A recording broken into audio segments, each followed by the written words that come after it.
And now, ladies and gentlemen, one part of it, I remember Milton Friedman's saying, which is often quoted in our economics class, that if you're not making absolute profits, then you're wasting society's valuable resources. But can we be that profit-oriented? Unfortunately, the humanness will not allow you, and thankfully that. We need to find a balance, and that seems to be the order of the day. But what did the last few years and the future hold, and how is it molding our businesses is what our next speaker will perhaps be speaking about. Ladies and gentlemen, he serves as the Chief Executive of the Pakistan Business Council, has really the pulse of the businesses, and he understands what they've been going through. So let's talk about the opportunities and the challenges in that realm. Please put your hands together to welcome Mr. Ehsan Malik, the CEO of the Pakistan Business Council. So, Minister of State for Investment, distinguished speakers, ladies and gentlemen, Assalamu alaikum, and a very warm welcome. I've been asked to set the ground, give you the base, so that you can take off into the future, which I'm sure will be much brighter than the present. I want to also thank you for giving me an opportunity to present the view that we have at the Pakistan Business Council about the economy, but more to the point, the opportunities that we see, the potential that we see to change their present. It is a fact that today we have problems, and those problems are by no means small. The good news is that it will not take rocket science to make those changes, the changes that can significantly change the fate and the future of this country. So I'm going to be focusing on those. But before I do that, I want to point out some significant and strong positives that exist today. We often forget those and we move on to the problems. So what are the significant positives? The way that this country has handled the COVID crisis has been acknowledged by The Economist magazine, and Pakistan was rated as the fastest to get back to normalcy amongst countries that included UK, Germany, Australia, New Zealand, and of course India. No doubt this was also helped by the initiatives that the State Bank of Pakistan took to revive the economy. I know that the Governor State Bank is not present here, but I can say it in his absence, and I would say it in his presence too, that the TURF program is, in my opinion, the single largest contributor to kickstarting the investment in the economy. And you know, investment as a percentage of GDP significantly lacks South Asia, and South Asia is by no means the model of investment. So that, I think, is a single most important initiative that was taken. The Essan program has been acknowledged the world over as the best and one of the best social protection initiatives that was taken by the government. We have continued to enjoy very favorable law and order and security conditions in the country. Unfortunately, there have been some isolated incidents, but if you park those, by and large, the law and order situation has been very favorable. Now, this is not something that we could have said a few years ago. And indeed, a few years ago, we would also have been complaining about the power shortages. But today, that is no longer the case. All these positives are very important. But the most important thing is what made them possible. And that is what we should be focusing on. The NCOC that was established by the government of Pakistan no doubt became successful because of the efficient way that they gathered the information and they disseminated that information. But that's not the end all. The main reason why that became a success was because of the cross-party followership that they were able to generate. Even in Sindh, which resisted the earlier direction, followed the NCOC guidelines. So cross-party followership made that a success.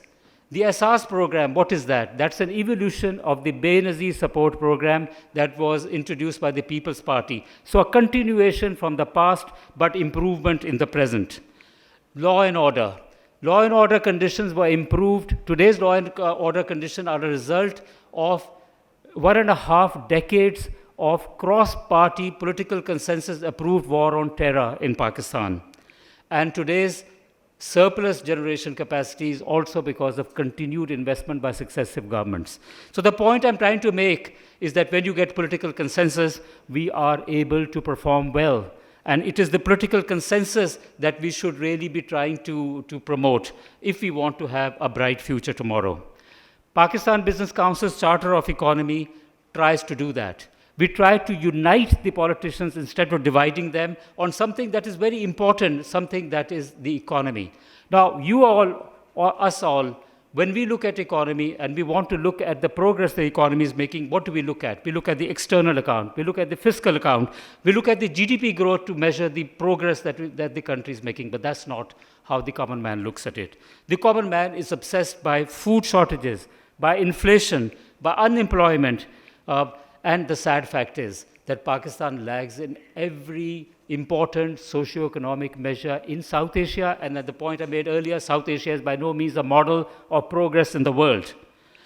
The only way that we'll be able to cure that is by a political consensus on the economy. We come together to fight terrorists. We've come together to fight causes such as Kashmir. Economy is the burning ground, and economy is something that we must get all the political parties together. Now let's move on to the state of the economy. It's a fundamental principle that without solvency, you do not have autonomy. We all know that when businesses become insolvent, they are either wound up or they are acquired by somebody. So the old owners lose the independence and the new owners then continue. What happens when a country is threatened with solvency? It too is compromised in terms of the freedom of movement that it has.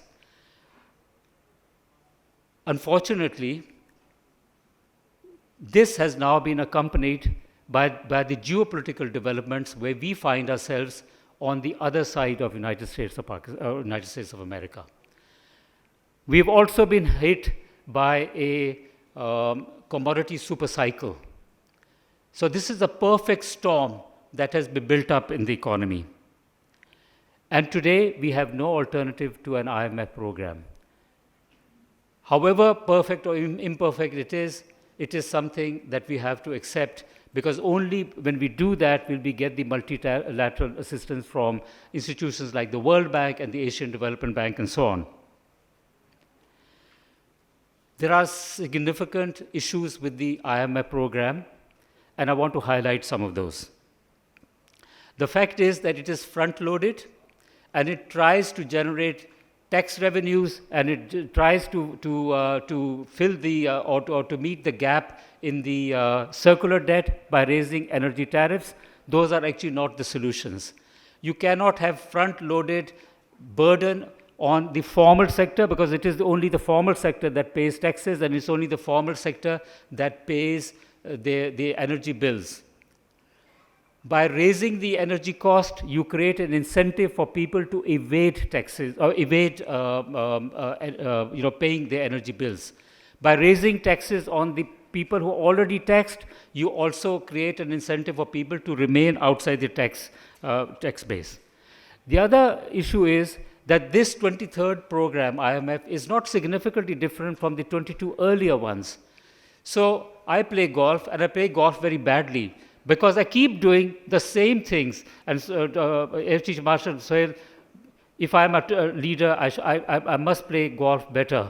And I take that cue from you, and I'll try to do my best. But if you keep doing the same, and if you go to a supplier and you buy the goods 22 times and you're disappointed, surely there's something wrong with you, and there's something wrong with the supplier.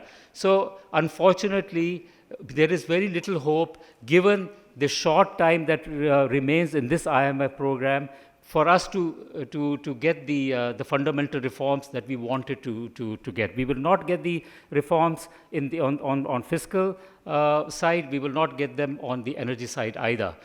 We will not be able to reduce the burden that the state-owned enterprises have, which was also a third facet of the fundamental reforms. So it is inevitable that there will be another IMF program after that, after this one, when it finishes. Perhaps the new government will have to do it, but the hope here is that it will be better designed and better structured. You cannot hope to get rid of your fundamental flaws that have been built over 75 years in 3 years. It is simply not possible. So this program would have to be better structured. Let's move on. The real issue with the economy is in our external account, and that is not so much about imports, although obviously there is scope for us to become less reliant on imports. We should not be importing as much food as we do. The real issue is exports. We do not export enough.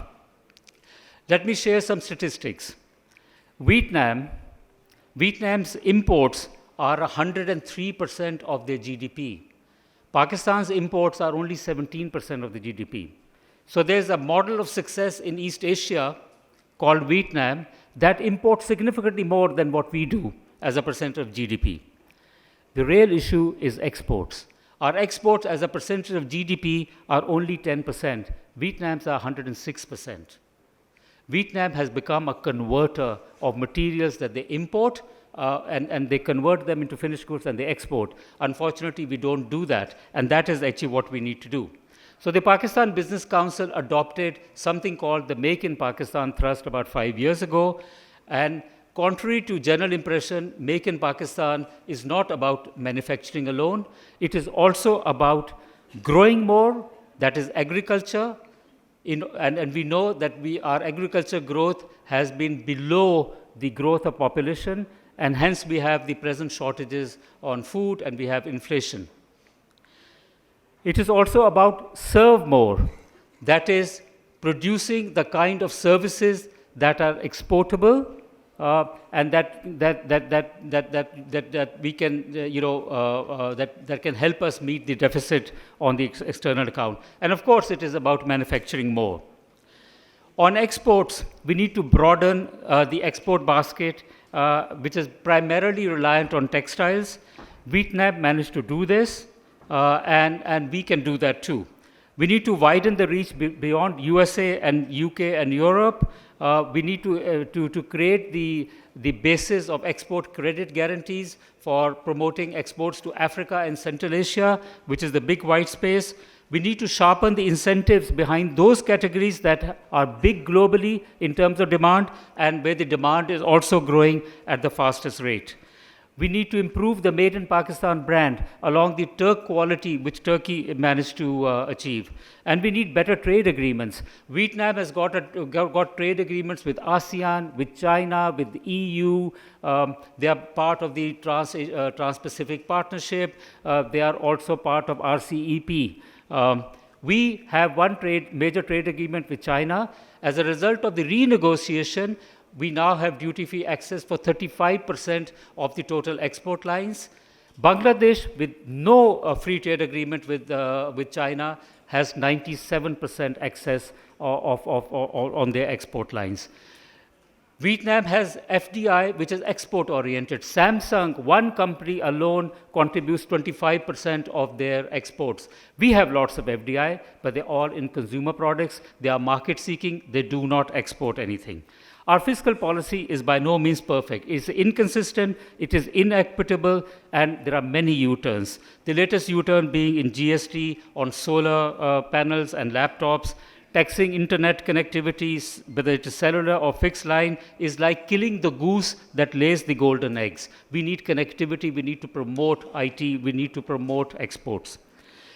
Our fiscal policy does not promote scale. If you establish holding companies, there is double taxation on intercorporate dividend. It denies venture capital and PE funds the pass-through status that they had previously, and that is given across the world. The incentives to invest in plant and machinery have been withdrawn. The taxes are on turnover in the form of minimum tax. They are not on profit. the real estate is exempt from capital gains tax if you hold it for 4 years, but if you hold company shares, you're never exempt.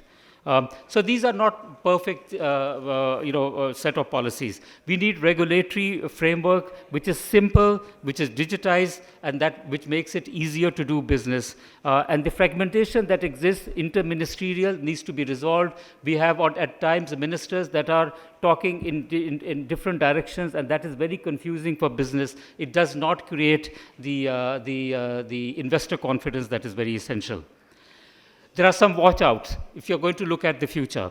Our population growth is going to be 245 million by 2030, is going to be 400 million by 2047. The rate of urbanization. Today, there's a 40-60 ratio. It's going to be 65% urban and 35% rural. That's going to put a lot of pressure on the cities. The agricultural land is being encroached. We're not going to be able to grow as much food. The logistics in this country are very poor. Our trucking fleet is aged. It takes a lot of money to move things from one point to another. The skills and competencies that are demanded of our workers are going to change. Workers abroad are going to change. There's an aging population. The kind of skills our workers currently have and the remittances we rely upon, we will not be able to rely on those. We need 25,000 people if we want to get 1 billion of additional IT exports. We need 50,000 people trained if we want to get 1 billion of back office call center type of work. Our present bricks and mortar businesses will need rapid digitization, and the large groups that exist in this country must start backing startups. Otherwise, we will end up selling our silver, which will be productive in time to come, to foreign investors. So I'll close on that. Thank you very much.